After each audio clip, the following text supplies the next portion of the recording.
अशोक कोल साहब, अशोक कोल साहब, अशोक कोल साहब।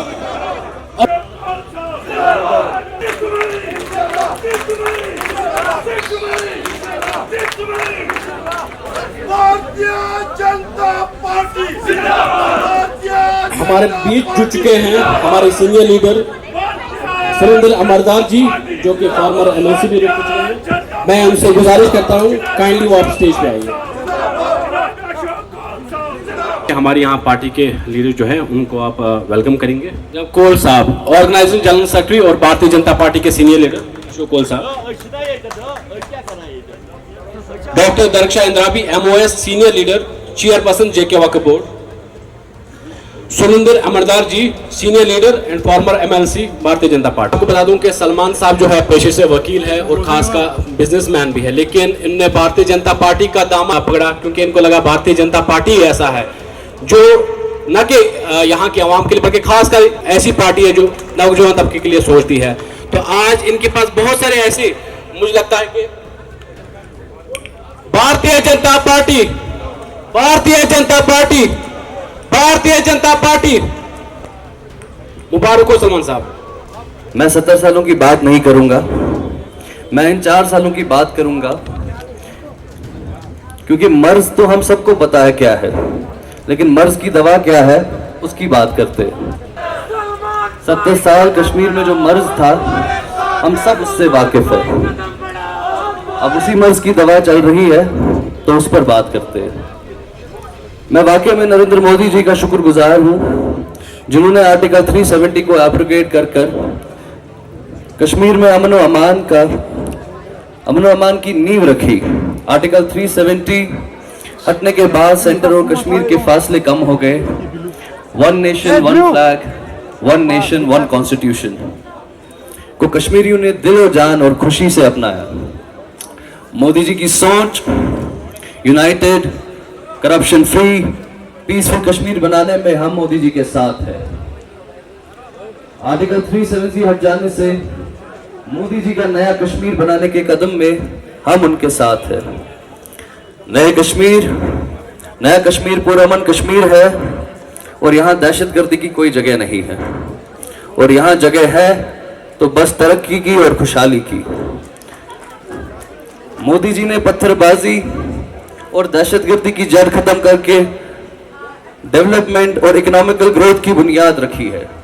करप्शन, आज हम देखते हैं मोदी जी के नए कश्मीर में सरकारी मुलाजिम जो कि बड़े बड़े ओहदों पे है और करप्ट है, उनके खिलाफ भी एक प्रॉपर एक्शन और कार्रवाई की जाती है। न खाऊंगा न खाने दूंगा, मोदी जी के इस असूल के असरात हम कश्मीर में पनपते देख रहे हैं। बात करें G20 की, ये बहुत फख्र की बात है हमारे लिए कि मोदी जी ने जिस बेखूबी से G20 की मेजबानी को अंजाम दिया। दुनिया भर के ममालिक के रिप्रेजेंटेटिव हमारी रियासत में आए, अमन और खुशहाली का प्रोग्राम करके वापस चले गए। कश्मीर में G20 होने से इंटरनेशनल टूरिज्म का फुटफॉल फ्लो काफी हद तक बढ़ जाएगा। मुबारकबाद देना चाहता हूं गवर्नर एडमिनिस्ट्रेशन को और सिक्योरिटी फोर्सेस को, जिनकी वजह से हमारा प्रोसेशन कश्मीर में 34 साल बाद फिर अमन तरीके से बिना किसी खलल के साथ अंजाम दिया गया। और ये इस बात की गवाही देता है गवर्नर, इंतजामिया और पुलिस एक फिरके की नहीं बल्कि पूरे माशरे की है। मोदी जी का नया कश्मीर डिजिटल कश्मीर है। डिजिटलाइजेशन ने हमारी नौजवानों के हाथों में पत्थर के बजाय स्मार्टफोन थमा दिए, जहां ऐसे प्लेटफॉर्म को फराहम किया जिससे हमारे नौजवान अपने रोजगार कमा सके, चाहे वो सोशल मीडिया हो, इन्फ्लुएंसर्स हो, यूट्यूबर्स हो, डिजिटल मार्केटिंग से वाबस्ता रखते हो। मोदी जी ने डिजिटलाइजेशन को हर घर में, हर कोने में पहुंचाया। आप लोग यहां आए, आप सबका शुक्रिया। एक सोच है मोदी जी की, एक विजन है मोदी जी का, उसके साथ कदम से कदम मिलाकर चलेंगे और जो पिछले 70 सालों में हुआ है वो फिर नहीं होने देंगे। आप सबका फिर से शुक्रिया करता हूं यहाँ आने के लिए। बस साथ रहे, आगे बढ़ते चलेंगे। Thank you. पहली बार जम्मू कश्मीर जो the land of Jammu Kashmir was lawless, there was no law prevailing in Jammu Kashmir. कानून नाफिज हो गया जम्मू कश्मीर में, ये एक ऐतिहासिक बात है। पड़ा है मोदी जी को, जैसे इस छोटे भैया ने कहा, we have the diagnosis of the problem. हमने प्रॉब्लम को डायग्नोज किया, चूहे को कश्मीर से बाहर निकाल दिया। जो धारा 370 की बात करते हैं, मैं doctor Darakhshan Andrabi, minister of state, senior leader, chairperson JK Waqf board को गुजारिश करना चाहता हूं कि वो स्टेज पे आए और अपनी बात रखिए। डॉक्टर दरक्षा इंद्राबी जी। हमारे यहाँ युवा नेता जिन्होंने आज हमारे यहाँ पे ज्वाइन किया, हमारे शेख एडवोकेट सलमान साहब, और देखिए शेख सलमान है और आप सबों को मेरा अस्सलामु अलैकुम वरहमतुल्लाहि वबरकातुहू। जनाब आली, आज से 3 साल पहले जो हमारे कश्मीर में 35 साल खून की होली खेली गई और खेलते रहे, और उसमें वो जहलम हमारा गवाह है कि खून कितना बहता गया और कितने कब्रिस्तान हमारे बरते गए, और हमारे लीडर उसी पे अपनी रोटियां सेकते गए और खुद को चीफ मिनिस्टर और मिनिस्टरों की कुर्सी पे बिठाते गए। वाह, कश्मीर के हमदर्द, कश्मीरियों के हमदर्दों ने सिर्फ कफन बेच के कफनों पे और हमारे नौजवानों के लाशों पे यहाँ पे पॉलिटिक्स की। आज भी वो वही चाहते हैं। इस स्टेज से आप मेरे सारे भाई बैठे हुए हैं, आज हर एक कश्मीरी यहाँ पे गवाह है कि हमारी लाशों पे हमारे लीडरों ने पॉलिटिक्स की और हमें धोखा देते रहे, खुद ऐशो आराम में रहते रहे, हमारी गरीब माँ, बहन, बेटी और बच्चों को मारते रहे और खुद को लीडर कहते रहे, हमारे हमदर्द कहते रहे। आज भी वो वही चाहते हैं। जब वो आज भी प्रेस कॉन्फ्रेंस कर लेते हैं, कहते हैं हम तो अभी, जैसे मेरे भाइयों ने जूं ही मैं आई, उन्होंने मुझे कहा कि आज भी कुछ लीडरान नजरबंद है। क्या वो आज जश्न मनाना चाहते थे कि अब हम मुसीबतों से आजाद कर गया हमारा प्राइम मिनिस्टर साहब, हमारे मोदी जी ने, हमारी गवर्नमेंट ने कश्मीरियों को आजाद कर दिया उन मुसीबतों से, उन परेशानियों से जो हमें 35 साल 70 साल से दिए जाते थे। क्या वो जश्न मनाना चाहते हैं जैसे हम मना रहे हैं? आम कश्मीरी मना रहा है आज जश्न, उसके गवाह आज गली गली कोचे कोचे में सारे लोग हैं। 9 साल जो हमारे बेमिसाल रहे, हमने कश्मीरियों के लिए और पूरे हिंदुस्तान के लिए हमारी गवर्नमेंट ने जो निचली सतह से ऊपरी सतह तक लोग हैं, एक माला में पिरोने की कोशिश की ताकि न ऊंच रहे न नीच रहे, क्योंकि बराबर इस हिंदुस्तान की मोतियों की एक माला बने। तभी आप देख रहे हैं कि हर एक व्यक्ति को अपना हक दिया जाता है। अगर आप कश्मीर में ही देखेंगे किस तरह से हमारा अमन का कयाम हुआ और G20 यहाँ पे हुआ, किस तरह से हमारा छोटा बड़ा वर्कर काम कर रहे हैं और इस मिशन को यहाँ बढ़ाने के लिए, इस मिशन को जमीनी सतह पे लाने के लिए हमारे एक एक लीडर ने कुर्बानी भी दी, क्योंकि वो इन लोगों का दौर था। और हमारे जनरल सेक्रेटरी ऑर्गेनाइजेशन ने वाकई में ऑर्गेनाइजेशन के लिए जो काम किया श्री अशोक कौल साहब ने, और ये आज आप देख रहे हैं बीजेपी के साथ युवा सोच, और वो 70 सालों की सोच भी मर्ज हो रही है जो कि कभी हमने सोचा नहीं था। एडवोकेट शेख सलमान जी ने आज भारतीय जनता पार्टी ज्वाइन की। विषय है कि आज का दिन ही हमने क्यों चुना। आज का दिन हमने इसलिए चुना कि हम ये बताना चाहते हैं कि कश्मीर में अब पढ़ा लिखा नौजवान ये भारतीय जनता पार्टी और सही सोच के साथ जाना चाहता है। इसलिए आज हमने ये दिन चुना है।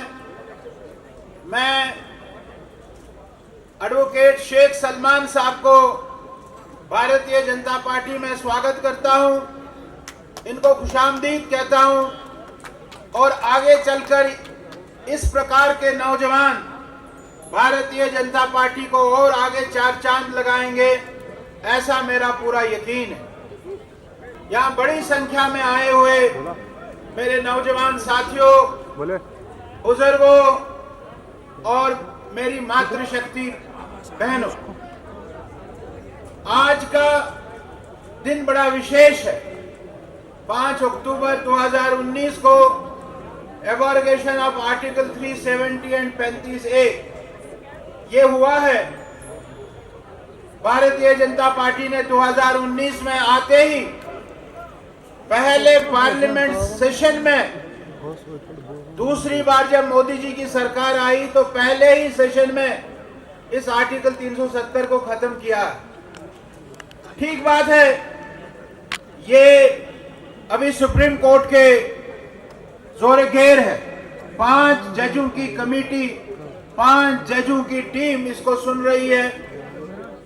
हमारे सभी यहाँ के नेता परसों गए थे वहां, और उस संघर्ष के बाद जब अंग्रेजों ने फैसला किया कि हम भारत को स्वतंत्र करेंगे, भारत को आजाद करेंगे, उस एक्सेशन पेपर पर साइन किए हैं और पूर्ण विलय किया है भारत के साथ। उस समय जो हमारे यहाँ के महाराजा थे हरि सिंह, उसने भी पूर्ण विलय किया है भारत के साथ। उसमें कोई इफ एंड बट्स नहीं है। ये जो आज लोग हमको कहते हैं कि उसमें कोई इफ एंड बट्स है, कोई इफ एंड बट्स में नहीं है। जो सभी महाराजाओं ने एक्सेशन पेपर पे साइन करके अपने क्षेत्र को भारत के साथ विलीन किया है, वैसा हरि सिंह ने भी जम्मू कश्मीर को भारत के साथ विलय किया। उसमें कोई नून में नक्ता ऐसा निकालने की बात नहीं है। कॉन्स्टिट्यूएंट असेंबली बनी, कॉन्स्टिट्यूएंट असेंबलियां सभी स्टेटों में बननी थी, लेकिन बाद में सभी स्टेटों के एक मीटिंग हुई दिल्ली में, उसमें सब स्टेटों ने कहा कि हम हिंदुस्तान का कानून ही लागू करेंगे, हमको कॉन्स्टिट्यूएंट असेंबली बनाने का कोई फायदा नहीं है, हम वही कानून लागू करेंगे जो भारत का कानून है। लेकिन हमारी कॉन्स्टिट्यूएंट असेंबली बनी थी जम्मू कश्मीर की। कॉन्स्टिट्यूएंट असेंबली को बाद में बंद कर दिया। जब कॉन्स्टिट्यूएंट असेंबली को बंद कर दिया, हमारी सरकार को, हमारे लीडरों को, हमारे नेताओं को उसी समय इस आर्टिकल 370 को, जो टेम्पररी था, जो परमानेंट नहीं था, उसी समय इसको कॉन्स्टिट्यूएंट असेंबली में खत्म करवाना चाहिए था। यह बहुत बड़ी भूल है उनकी। 87 की बात इन्होंने की, चुनाव में क्या किया, फिर 90 से लेकर अभी 2019 तक इन्होंने कब्रिस्तान बनाया कश्मीर को। अपनी कोई चिंता नहीं थी, अपने बच्चे पढ़ते हैं बाहर के देशों में, अपने बच्चों को आंच नहीं आने दी, लेकिन बाकियों के बच्चों को कब्रिस्तान में पहुंचाया। ये इनका काम रहा है साथियों। लेकिन इस एब्रोगेशन के बाद, ये आर्टिकल समाप्त होने के बाद जो पिछले 30-35 साल जम्मू कश्मीर जल रहा था, कश्मीर मेरा जल रहा था, उस कश्मीर को ठीक किया है आर्टिकल 370 हटने के बाद। स्टोन पेल्टिंग कंप्लीटली बंद हो गई है, कोई पत्थरबाजी नहीं हो रही है। आज मैं देख रहा था आर्टिकल 370 हटने के पहले 5050 स्टोन पेल्टिंग के केस हुए हैं और आर्टिकल 370 हटने के बाद 450 केस दर्ज हुए हैं। 450 केस दर्ज। G20 इसका अंदाजा हम नहीं लगा सकते। मेरे सेब के भाई जो कहते हैं कि मेरा रास्ता बंद हो जाता है, मेरा सेब सड़ जाता है पशु में, अब उसका सेब नहीं सड़ेगा, वो जम्मू जाएगा, अपना काम करेगा, जम्मू से वापस कश्मीर आएगा, 3.5-4 घंटे का सफर रहेगा, जम्मू से कश्मीर, कश्मीर से जम्मू। ये इंफ्रास्ट्रक्चर की आज हमको पता था। हम जब जाते थे छोटे-छोटे कश्मीर से तो शैतानी नाला बानेहाल, कहां गया वो शैतानी नाला? आज शैतानी नाले में फंसते थे, एक रात वहां रुकनी पड़ती थी, ऐसा तूफान आता था सर्दियों में। वो शैतानी नाला कहां गया? आज शैतानी नाला आपके सामने नहीं है। ये आज बहुत बड़ा, और कितना समय लगता है? 15 मिनट लगते हैं काजीगुंड से चढ़कर और बानेहाल बाजार में निकलकर। ये बदलाव है, ये परिवर्तन है, ये आज सबसे बड़ी बात। टनल चिन्हैनी से लेकर और आगे तक, और यहां से हम नाश्री में घुस जाते हैं, नाश्री से टनल पार करते हैं और कोई पत्नी टॉप नहीं, कोई कुद नहीं, कोई बटोट नहीं, और सीधे आप उधमपुर निकलते हैं। ऐसा इंफ्रास्ट्रक्चर का काम इस एबॉर्गेशन आर्टिकल 370 के बाद हुआ। 224 नए ब्रिज बने हैं, 224 नए ब्रिज हैं, 39 टनल्स बने हैं, 39 टनल्स बने हैं। ये बदलाव है साथियों। इस बदलाव को, इस 370 हटने के बाद जो बदलाव आया है, इससे मैं सभी नौजवानों से, सभी पढ़े लिखे नौजवानों से, सभी काम करने वाले नौजवानों से ये गुजारिश करूंगा कि भारतीय जनता पार्टी में आइए और अपने कश्मीर का मुस्तकबिल कैसे अच्छा हो, कैसे बड़ा हो, इसके लिए हम सब मिलकर काम करें।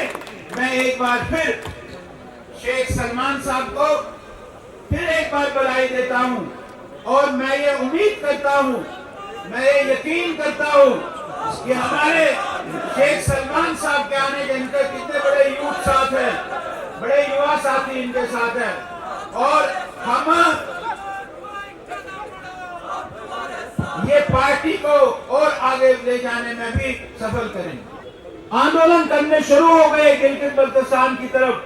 हम ये चाहते हैं कि जो हिस्सा पाकिस्तान में उस समय हमारे नेताओं की गलत निर्णयों के कारण, डिसीजंस के कारण जो हुआ है, उसको हम वापस लाए। ये भी हमारा संकल्प है। आप सब लोग इतनी बड़ी संख्या में आए, आपका बहुत बहुत धन्यवाद।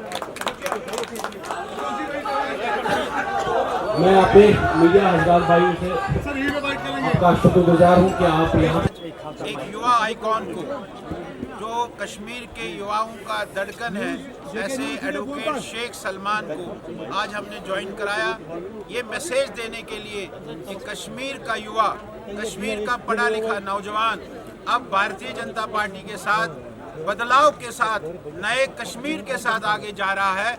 ये आज एक मैसेज देने के लिए हमने ज्वाइनिंग का कार्यक्रम किया, और ज्वाइनिंग के कार्यक्रम के साथ साथ हमने इस कार्यक्रम को भी किया, और काफ़ी बड़ी संख्या में आपने देखा हमारे नौजवान भाई यहाँ आए थे, अलग अलग स्थानों से लोग आए थे, वो यहाँ आए थे और हमने इस कार्यक्रम को किया है। हम भारत माता की जय, भारत माता की जय, आजाद हिंदुस्तान जिंदाबाद, आजाद हिंदुस्तान जिंदाबाद, जनाब नरेंद्र मोदी जी जिंदाबाद, जनाब नरेंद्र मोदी जी जिंदाबाद, जनाब नरेंद्र मोदी जी जिंदाबाद, अशोक कौल जी जिंदाबाद, अशोक कौल जी जिंदाबाद, अशोक कौल जी जिंदाबाद, अशोक कौल जी जिंदाबाद। कौल साहब आगे बढ़ो, हम तुम्हारे साथ हैं। कौल साहब आगे बढ़ो, हम तुम्हारे साथ हैं। कौल साहब आगे बढ़ो, हम तुम्हारे साथ हैं। भारत माता की जय, भारत माता की जय, भारत माता की जय, जय भारत माता की जय, भारत माता की जय। भारतीय जनता पार्टी जिंदाबाद, भारतीय जनता पार्टी जिंदाबाद, भारतीय जनता पार्टी जिंदाबाद।